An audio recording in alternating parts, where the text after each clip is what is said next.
He emerged last fall as arguably the best pass catcher in the Heart of America Conference and is fast-tracking to become one of the best wide receivers in the entire nation in the NAIA. But the resonant lesson of Connor Perrines' 2019 season on the Hill at Culver Stockton is this, that sometimes even the most athletic and gifted among us need lifted up by the rest of us.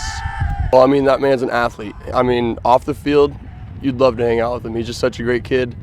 I have a great time playing football, man. I'm going to play until I can't, you know? He got here, changed the culture immediately. It's fun to throw to him. I love watching him do what he does. It's a great feeling, honestly.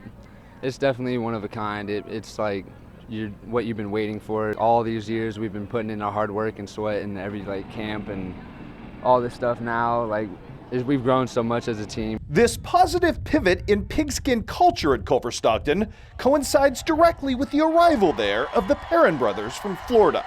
Connor's insane production as a first-team all-conference wide receiver last year may be more obvious at this point, but older brother Scott currently has risen to the top of the depth chart at linebacker as well. A collective value to the Wildcats so unfortunately reinforced by their absence in late September, as Scott and Connor returned home to Florida to mourn and bury their biggest fan, their father, Kerry. I wouldn't be here, man. It's kind of hard to talk about, you know what I'm saying? I just focus on football because I know he would want me to play football, you know what I'm saying? That's the one thing he loved watching me do is play football. He was here every game with my mom, you know?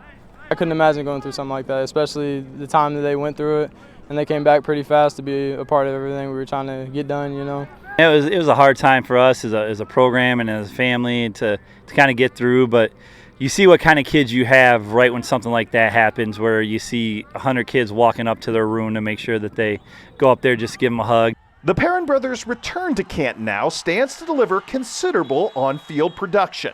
But there's been an equally resonant impact for all involved, getting Connor and Scott back into the Wildcat family fold even before the first ball was snapped. It felt like they were just like my family, like you said. It was someone I could rely on and cry to if I needed a shoulder to cry on and someone to pick me up.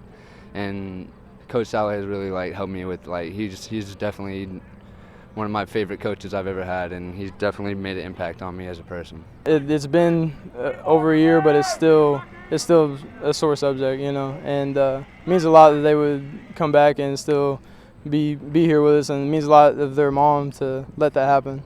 They're two good kids. They still have a great family. Their mom is awesome, and they got their grandpa and a bunch of aunts and uncles that are there to support them, and they're great kids. So we're happy to have them, and we take care of each other, and so that's just kind of what happens.